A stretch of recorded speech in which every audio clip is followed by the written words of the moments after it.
Hey everyone, welcome back to another Reactions with Aaron video. In this video, I will be reacting to Roads to Moscow by Stewart. Now, this cover art is similar to The Year of the Cat, which I also reacted to on this channel. It's like a reflection in the mirror with things on the table that, go with that character. So, this appears to be a woman putting on a costume, a cat costume. Yeah. You can see a calendar there on the table. It says October 30, or no, sorry, December 31st. So maybe she's going to a New Year's Eve party. Sunset Boulevard in a picture. I wonder if that's going to come into play. Passport, so maybe traveling. It's just a couple minutes before midnight, it looks like. So it's almost the new year. There's a drink on the table. There's a lamp with paw prints on it. So, yeah, kind of interesting. Let's listen to this song and see what it's about.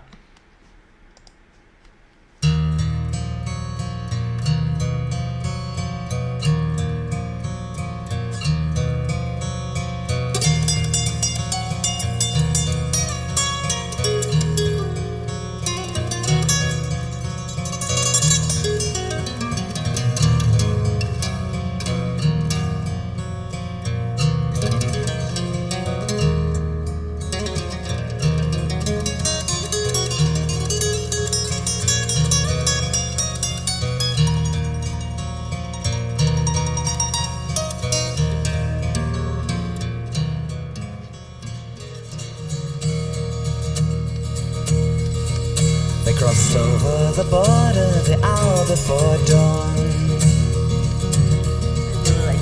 moving in lines through the day. Most of our planes were destroyed on the ground where they lay. Waiting for orders we held in the wood. Word from the front never came. By evening the sound of the gunfire was miles away. Softly we moved through the shadow, slip away through the trees, crossing their lines in the mists and the fields, on our hands, on our knees. I know that I ever was able to see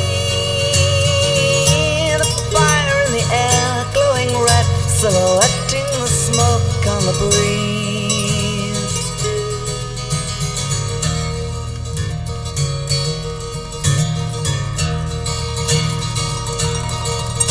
All summer they drove us back through the Ukraine. Smolensk and Vyazma soon fell. By autumn we stood with our backs to the town of Orel. Closer and closer to Moscow they come, riding the wind like a bell. General Guderian stands at the crest of the hill.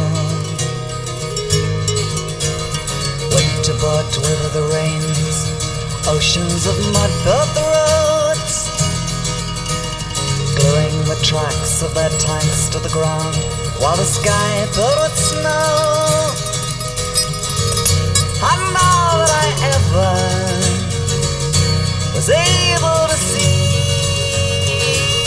the fire in the air, glowing red, silhouetting the snow on the breeze.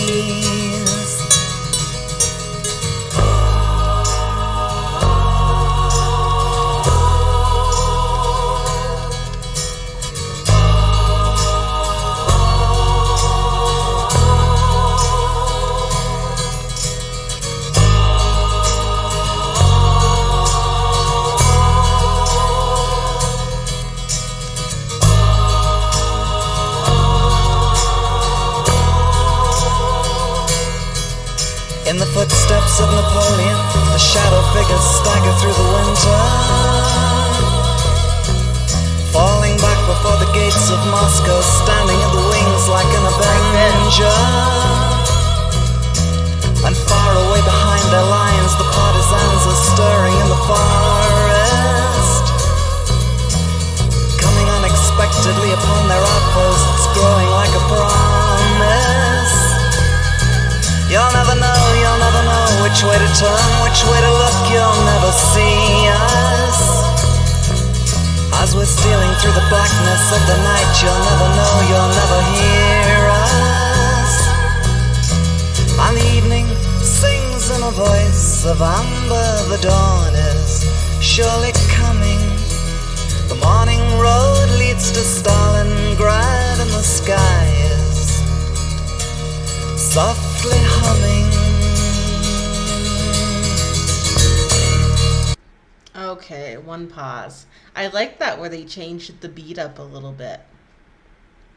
Really interesting song. I love Al Stewart's voice. I think he has a really unique sounding voice, and I really like it. I love the cover art. I love, this kind of recurring type of cover art. So, yeah, great song.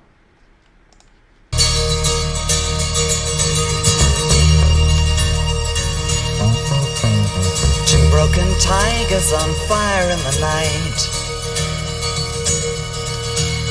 flicker their souls to the wind. We're waiting the lines for the final approach to begin. It's been almost 4 years that I've carried a gun. At home it'll almost be spring. The flames of the tigers are lighting the road to Berlin. Quickly we move through the ruins that bow to the ground. The old men and children they send out to face us, they can't slow us down. And now that I ever was able to see,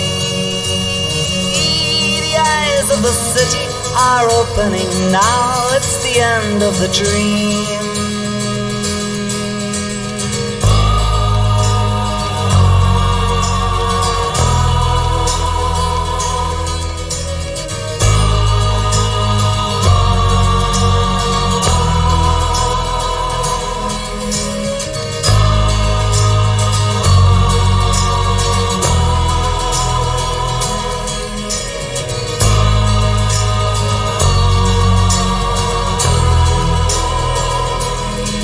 I'm coming home, now you can taste it in the wind, the war is over.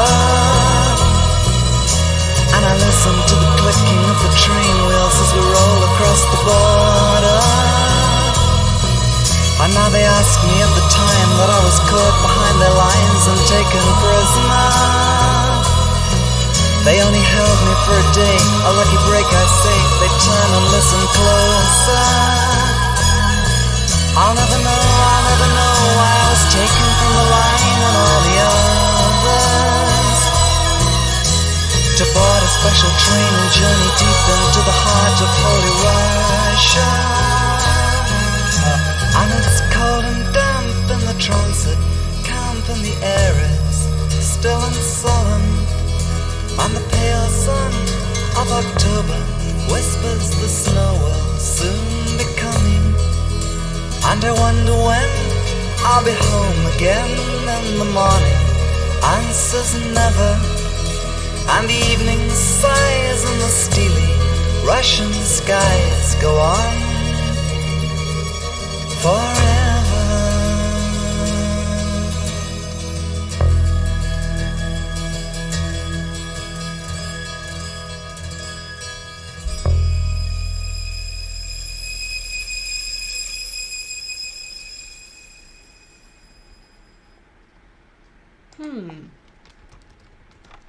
Very neat song. A little bit different than anything else I've ever listened to on this channel.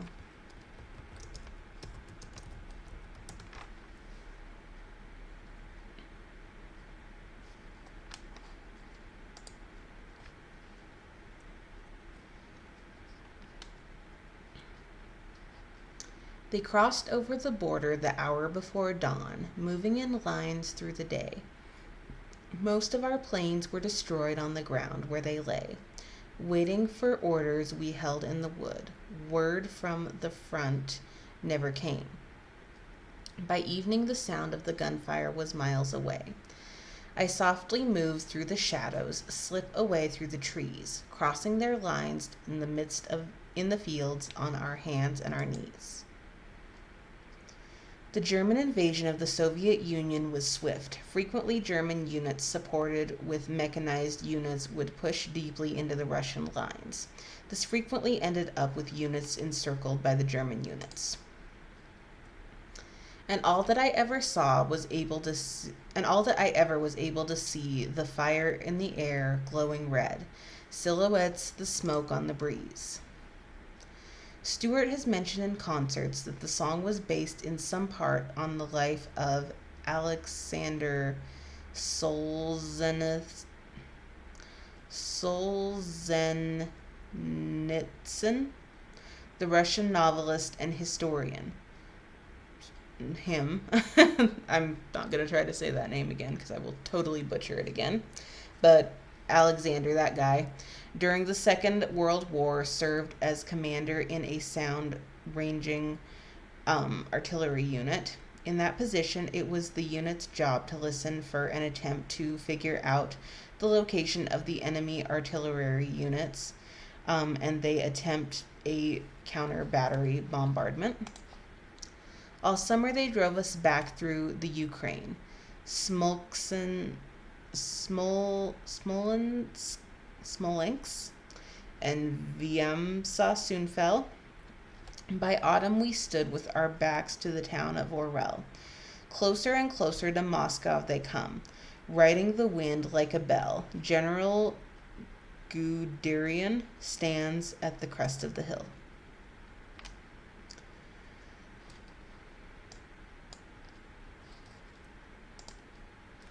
When going from Minsk in Ukraine to Moscow in Russia, Smolensk, Russian, oh gosh, that's Russian letters. I have no idea what that says. Is the first large city of the Russian side of the border. Vyazma? I'm totally going to butcher all these names, I'm sorry, is much smaller and about 150 kilometers closer to Moscow than Smolensk. Both cities were occupied by German forces between 1941 and 1943. Orel is a city approximately 350 kilometers south of Moscow. During World War II, Orel was occupied by the... This is not my video. I'm getting all these really hard names to say. Wehrmacht in October 1941. When liberated in August 1943, Orel was almost completely destroyed. A reference to Hind Wilhelm Guderian, the pioneer German general who was in command of the invading forces during 1941 to 1942. He was a pinnacle architect of Blitzkrieg tactics and many aspects of armored warfare, especially communication between tanks. Moscow and the Russian campaign as a whole was to be his downfall, as he withdrew without Hitler's orders, incurring his wrath. This line can be interpreted to be referring to an invasion force still making progress, or a general surveying of the site of his lifetime's single greatest loss. Winter brought with it the rains. Oceans of mud filled the roads, gluing the tracks of their tanks to the ground, while the skies filled with snow. And all that I ever was able to see, the fire in the air glowing red, silhouettes the snow on the breeze. extreme juxtaposition of the snow and wintry elements that Russia is famous for, and which allowed them to hold off the opposing leaders from Napoleon to Gunderian, and many more throughout history. The fire, at first glimpse, may seem to be a sign of destruction of the Russian homeland, but it also describes a glowing. It also is. It also is described as glowing red, which is a color strongly associated with the power of the Russian nation, even to the present day. The fire is not explicitly associated with either Russian or German, so it lends a sense of ambiguity to the lines. In the footsteps of Napoleon, the shadow figures stagger through the winter, falling back before the gates of Moscow, standing with wings like an avenger. And far behind their lines, the partisans are stirring in the forest, coming unexpectedly upon their outposts, growing like a promise. You'll never know which way to turn, which way to look, you'll never see us. As we steal into the blackness of the night, you'll never know, you'll never hear us. Napoleon's attempt to conquer Russia was defeated by the same force that later defeated this German attempt, the Russian winter. In both cases, the Russians retreated, luring their ill-prepared enemy deeper and deeper into territory where they could not survive one winter set in. Once the Germans had taken an area from the Allied countries, frequently groups of irregular forces of civilians could take up arms against the German occupiers, committing espionage, sabotage, and other attacks behind the front lines. Given the song has a strong sense of uncertainty as well as crafty, almost taunting aspect to the narrator to his enemies, rather than being fatalistic about the savagery of war that is surrounding him. This, combined with shadow and light imagery that abounds within the earlier stanzas of the song, lends the narrator and his fellows a spectre-like quality designed to induce fear in the German soldiers far away from home, with little similarity to the lush valleys and glades of Germany. Wow, that is a long sentence. Repetition emphasizes the direct form of address, as well as loss of purpose for tired, cold soldiers in the middle of a very harsh winter, uncertain which way to look. And evening sings in a song of amber. The dawn is surely coming. The morning road leads to Stalingrad, and the sky is softly humming. Personification as singing, the characterization of it as having a voice of amber, leads to a wish for the preservative yet beautiful properties that amber is famous for.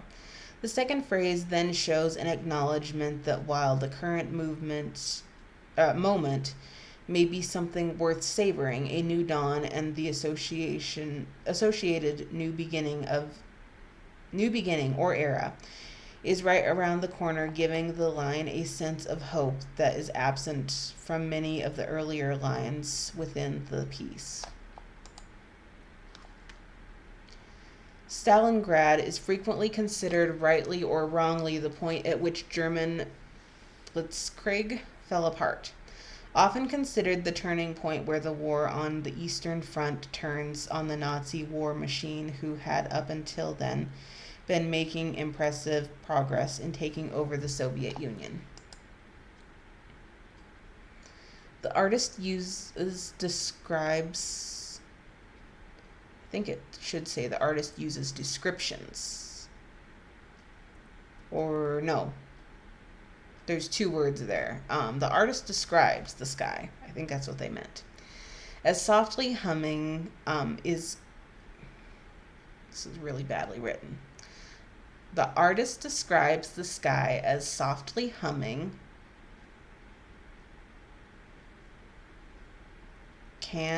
be interpreted. Does that make sense? Sorry, there's like extra words here I'm having to sort through. Can be interpreted as humming from the engines of planes overhead. The Soviets frequently used their air force to harass the stranded and isolated German troops trapped within the confines of Stalingrad. Two broken tigers on fire in the night flickered their souls to the wind. We wait in the lines for their final approach to begin. It's been almost 4 years that I've carried a gun. At home, it will almost be spring. The flames of the tigers are lighting the road to Berlin. Not a reference to literal tigers, and not even living being, but rather the favorite weapons of the German army at the time and General Gunderian. In particular, to the Tiger 1, or, oh my gosh, I'm not even going to try to say that, a type of tank. They were not designed for such snowy conditions, and as a result, many were lost during the campaign. The two tigers in question were most likely destroyed by some form of shelling and now serve as a reminder to the narrator that the enemy can be beaten. The tanks themselves may not have souls of any kind, but they each had a crew of 5 who were almost like family. Without the tank to bind them together, they would have been left without purpose. The fighting soul of the group would be slowly dissipating, being swept under as the metal carcass of their workplace disintegrates. The title of the piece is Roads to Moscow, the capital of Russia. This particular line, a dramatic reversal. Just as in many other works, the narrator and his comrades, many have been pushed to their limits, but the destruction of just a single powerful symbol of their possible death is enough to make him think of the possibility of victory over 1,000 miles distant. Interestingly, the imagery of the tiger is enhanced by the orange coloration, which is akin to flames in many ways. I quickly move through the ruins that bow down to the ground. The old men and children they send out to face us, they can't slow us down. This line illustrates sharply not only the physical impact of the narrator's singular experience, which the ruins bowing to the ground as if their destruction is not utterly complete, but there is still more room to subside into an even greater sense of disrepair. The narrator quickly moves through them as if to avoid direct confrontation with the deleterious effects that the long battle has on him. There is acknowledgement, but more pressing concerns are present. The Germans are desperate at this point and are drafting everyone, even untrained civilians. And all that I ever was able to see, the eyes of the city are opening. Now it's the end of a dream. I'm coming home, I'm coming home. Now you can taste it in the wind, the war is over. And I listen to the clicking of the train wheels as we roll across the border. And now they ask about the time that I was caught behind their lines and taken prisoner. They only held me for a day, a lucky break, I say. They turn and listen closer. I'll never know why I was taken from the line with all the others to board a special train and journey deep into the heart of Holy Russia. Russian soldiers who had been captured even briefly by the Nazis were treated as traitors by the Russian command. The narrator foolishly let slip that he had been captured for a day. As a result, overheard by spies, he is separated from the rest of the returning soldiers and sent to Siberia. In the next stanza, he fully realizes what is to become of him. And it's cold and damp in the transit camp, and the air is still and sullen. And the pale sun of October whispers the snow will soon be coming. And I wonder when I'll be home again, and the morning answers never. and the evening sighs and the steely Russian skies go on forever. How sad. A transit camp is a temporary holding area for passengers, prisoners who will be processed, sorted, and sent via other trains.